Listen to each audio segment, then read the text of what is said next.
Fala galera, tudo bem? Agora é o nosso momento de discussão de tema para a FUVEST.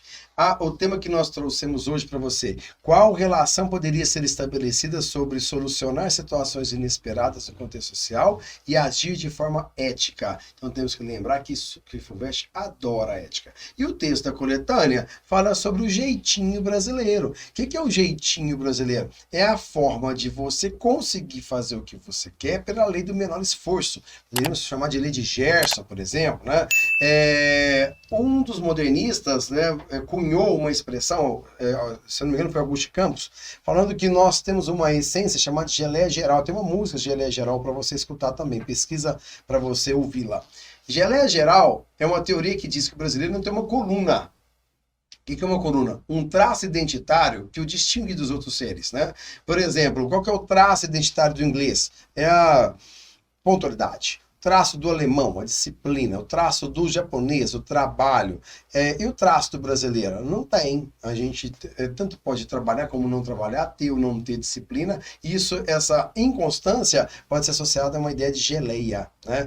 Ou seja, algo que não tem consistência, que é algo que, se uma força for impressa, ela vai passar e a geleia vai voltar para o estado inicial. Ela se submete à força e volta, ou seja, ela não se altera tanto. Então esse é um modelo sociológico que o modernismo adotou. Mas vamos tentar entender que, se você não tiver um repertório sobre filosofia, sua nota na FUVEST cai muito, eles adoram isso. Então vamos pensar, qual relação poderia ser estabelecida entre solucionar situações inesperadas, quer dizer, no momento ali do algo inusitado, e agir de forma ética. Será que pode tudo? E para isso, então, vamos falar sobre utilitarismo e a forma de bem agir. O utilitarismo é uma corrente criada por Benjamin Button, que fala... Benjamin Button é um filme, o professor tá ficando louco. É o Jeremy Bentham. O Jeremy Bentham, ele era um jurista que criou uma teoria para melhorar a condição social das pessoas livres. Quem era contrário à lei, né, ou o subversivo, tinha que ser afastado por uma prisão que ele vai chamar de panóptico. E ele chama, então, de utilitarismo uma teoria moral que afirma que nossas ações são boas quando geram felicidade para a sociedade, são ruins quando elas geram infelicidades, né? Então, por exemplo, o meu filho está triste em casa, queria brincar comigo e eu disse: eu não posso, eu tenho que trabalhar.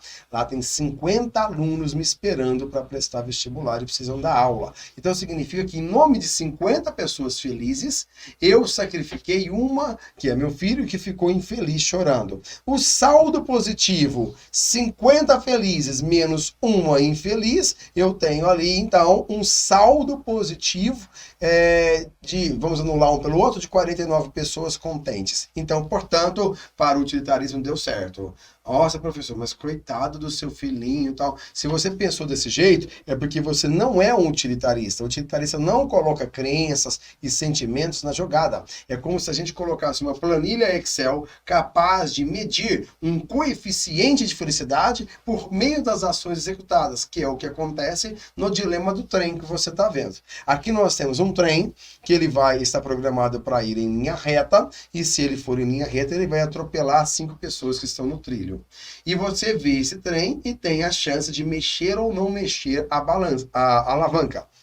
Se você mudar a alavanca de direção, o trem também muda de direção e ele vai atropelar somente uma. Pela lei do utilitarismo, o que é melhor para a felicidade? Salvar 5 pessoas, proteger 5 vidas ou proteger uma só? Você fala: não, professor, tem que proteger as 5, né? Então vamos mudar o curso e aí a gente tem um saldo positivo. Eram 6 pessoas, só uma morreu, 5 ficaram vivas, saldo positivo.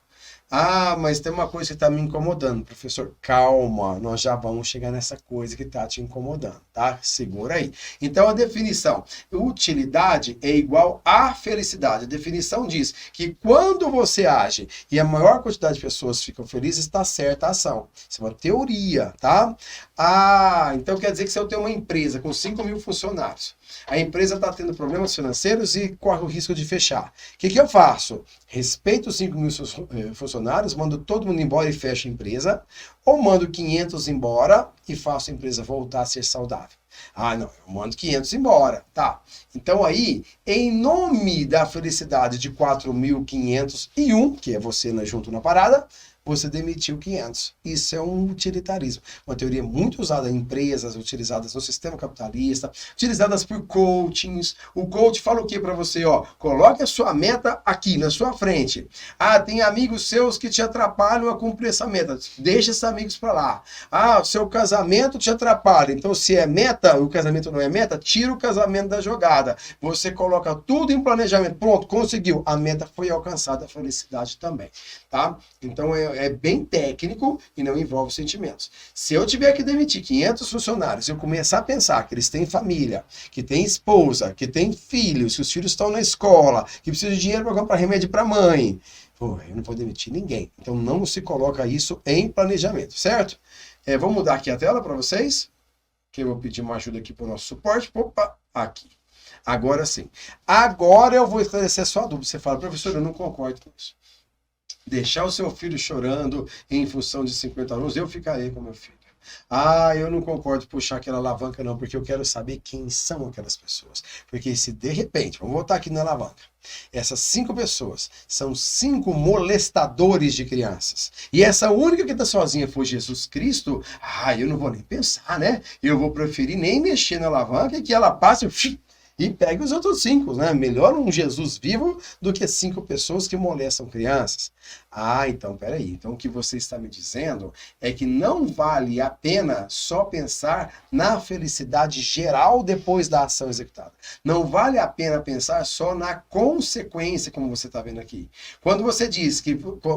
Quando você me pergunta quem são as pessoas, você está sendo um causalista. Olha que importante essa palavra. Um causalista é aquele que pensa na melhor forma de agir para que tenha consequências menos catastróficas ou melhores. Não o cara que pensa só na consequência, que é um consequencialista. Tá? Então, de novo, um consequencialista, ele pensa no final. Ganhar dinheiro. Um causalista, ele pensa no antes da ação acontecer, tá? Então, se um dia o aluno me pergunta, professor, por que o senhor dá aula? Por que o senhor está fazendo essa aula nesse momento? O que eu acho que um causalista diria? Um causalista diria, para ensinar aquilo que eu estudei ontem da melhor forma possível e ajudar você a fazer escolhas mais sensatas na sua vida. Opa, então peraí, esse cara ele estudou antes e ele está pensando que aquilo que ele fala cria impactos e a melhor forma dele falar é a melhor forma de transmitir o conhecimento. Beleza, é um causalista. E se eu fosse um consequencialista? Faz a pergunta de novo. Professor Gustavo, por que o senhor dá aula? Para ganhar dinheiro. Porque se vocês não pagarem, eu não recebo e eu estou aqui só pelo dinheiro. Então, em nome do dinheiro, eu deixo você feliz. Percebeu? Saldo positivo. Então, há uma diferença muito grande. Em filosofia, a gente pode usar consequencialista como sinônimo de teleológico.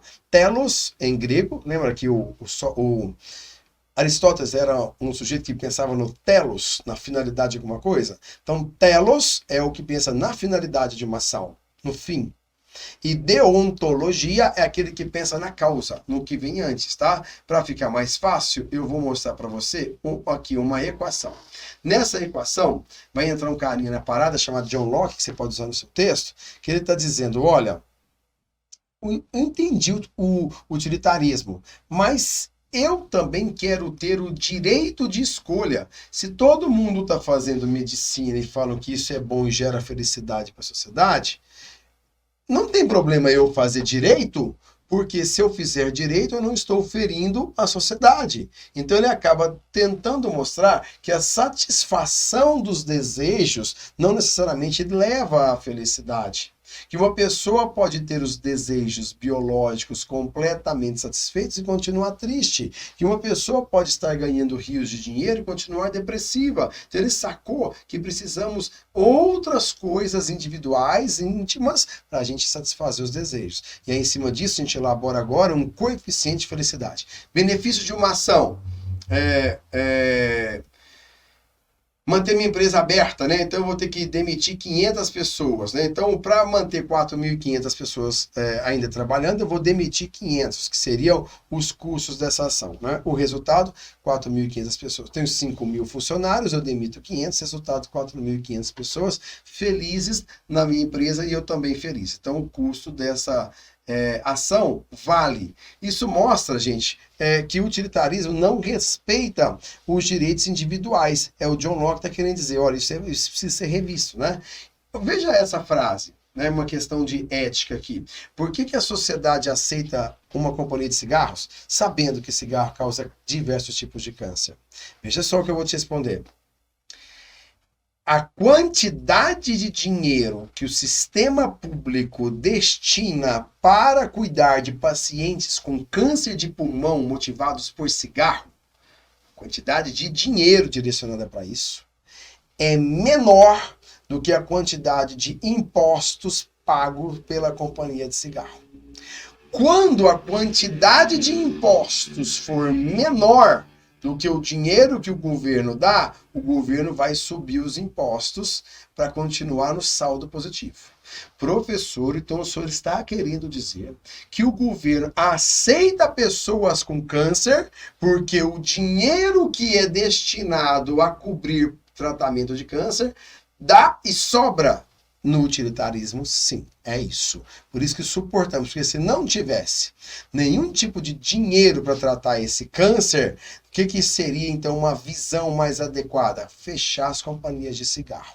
Mas se fechar as companhias de cigarro, tem pessoas que vão ficar desempregadas e vão precisar do salário de desemprego do governo. Então, para o governo não gastar dinheiro com essas pessoas e receber dinheiro dessas empresas, o governo institui uma calibração do quanto de dinheiro deve receber de impostos e que parte desse dinheiro é destinado ao tratamento. E se então a balança está positiva, sobrou dinheiro no caixa, tem remédio para câncer, o utilitarismo está satisfeito. Difícil, né? É até doloroso acreditar nisso, né? Vamos dar um exemplo menos traumático? Os bancos pagam 2 milhões de dólares por ano em indenização para clientes que tiveram cartões de créditos clonados. Por que será que o banco não implanta uma tecnologia antifraude? Se ela existe, tá? Por que eles não implantam? Você entendeu a lógica? Eles não implantam porque a quantidade de dinheiro para implantar essa tecnologia é muito maior que os 2 milhões que eles pagam de indenização. O dia que a quantidade de fraudes superar o valor da implantação de uma tecnologia antifraude, eles não vão pensar duas vezes. Se eles estiverem pagando 2 bilhões de dólares e a tecnologia antifraude custar 50 milhões, eles vão pegar 50 milhões, vão implantar e vão ter esse lucro daqui para cima. Tá? De 2 bilhões menos 50 milhões. Mas enquanto eles estão pagando só 2 milhões, é melhor pagar 2 ou gastar 50? Ô, professor, melhor pagar 2. Técnica utilitarista de administração da empresa. Beleza? Muito bem. Aí então, agora corrigindo todas as incoerências que talvez estejam passando na sua cabeça. Anote esse carinha aí, ele é um causalista, se chama Immanuel Kant, é um alemão, viveu na cidade de Königsberg e ele criou máximas. Máximas são formas de pensar e de agir que são indiscutíveis. A primeira máxima que você vai usar no seu texto chama-se imperativo categórico. Imperativo porque o verbo está no imperativo, é uma ordem. Olha lá o texto, ó. Age de tal forma, quer dizer, cumpra isso, tá? E por que é categórico? Porque é indiscutível. Então, imperativo categórico, uma ordem universal indiscutível. O que ele está dizendo? Age de tal forma que a máxima do teu querer possa valer em todo o tempo também como princípio de uma legislação geral. né? Eu vou trocar, tá meio inverso, essa aqui é a terceira, tá? A primeira é: age de tal forma que a tua ação possa ser replicada e universalizada para que todos possam saber de seu ato e também fazê-lo. Então, vamos traduzir isso com a linguagem da vovó, né? Nunca façam com o outro o que você não gostaria que fizesse com você. Em outras palavras, que a sua ação seja tão ética que você possa explicá-la. Por isso que existe uma questão ética em funcionários públicos e no governo, que as pessoas têm que ir diante das câmeras e falar sobre o que aconteceu, por que fizeram tal coisa, tá? Porque é uma ação deontológica, ela é causal, ela é antes. Querem saber se a pessoa que desviou verba já tinha feito isso antes, criado um planejamento, montado um esquema, uma quadrilha, e aí então está buscando a causa da ação.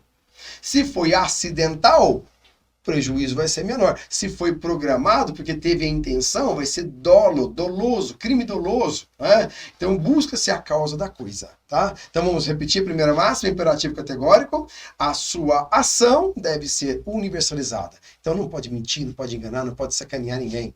Tá? Eu lembro que um dia meu filho comeu todo o brigadeiro que estava na panela, minha mulher tinha acabado de fazer, colocou na geladeira, eu fui dar uma aula, voltei, não tinha nada, a panela estava raspada. Eu falei: nossa, Melissa, você comeu todo o brigadeiro? Ela: não comi nada até agora. Ela foi olhar, a panela estava vazia. O moleque comeu uma panela de brigadeiro escondido.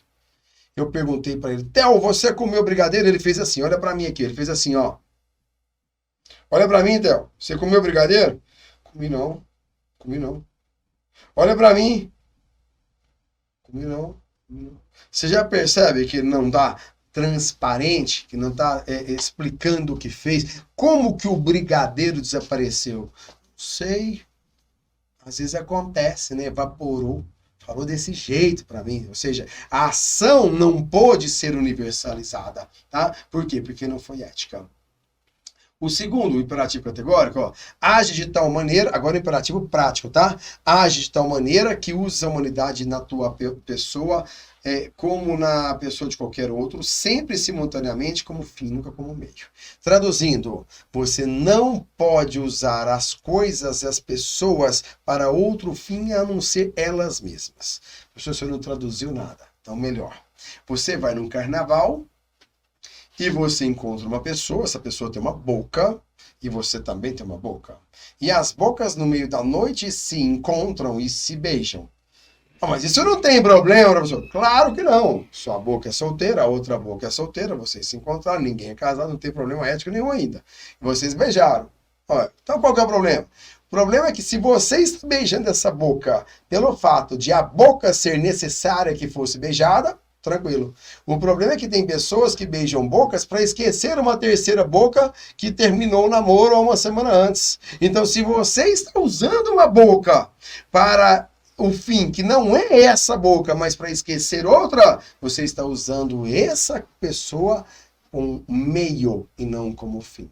Se você está estudando essa aula pelo prazer do conhecimento que ela proporciona, ação ética para Kant, usando a aula pela aula. Mas se você está usando a aula para passar no vestibular, seu interesse nessa aula está para além da aula. Por isso você não seria ético, certo? E por último, a terceira ação está dizendo autonomia. Age de tal forma que a máxima do seu querer e do seu agir possa valer em todo o tempo, também como uma legislação geral. Então eu vou estar tão eticamente livre na minha cabeça, vou pensar de forma tão coerente com o mundo e com o universo, que não precisa você criar uma lei para ser aplicada em mim. Eu mesmo crio essa lei, que está em consonância com o segundo mandamento dele, que é respeitar todo mundo, inclusive você, e está em consonância com o primeiro, que também é agir de uma forma a poder explicar todo o mecanismo da sua ação. Por isso Kant, ele não aceita o utilitarismo. Para ele, não é a felicidade que conta, mas o modo como se chega à felicidade vale muito. Não basta só encher o bolso de dinheiro. Ele diz, como você está enchendo o bolso de dinheiro? Via trabalho ou via desvio corrupto de dinheiro público. Se for segunda forma, não vale a felicidade. Para o utilitarista vale, para o utilitarista vale o final, para o Kant vale a largada. Fechou? Dá para usar no nosso texto, não dá? E aí então, fica para você escrever. Vamos revisitar o tema ali, né? Vamos revisitar o tema. Estamos falando aqui. Ok, ó. Qual poderia ser estabelecida? Qual relação poderia ser estabelecida entre solucionar situações inesperadas do contexto social e agir de forma ética? Aí, uma situação inesperada, por exemplo, né?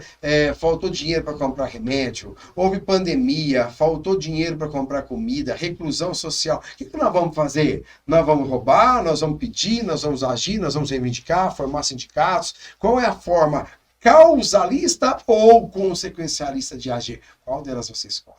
Entendeu agora? Espero que você faça uma boa redação. Manda pra gente corrigir. Estamos às suas ordens. Tchau, tchau.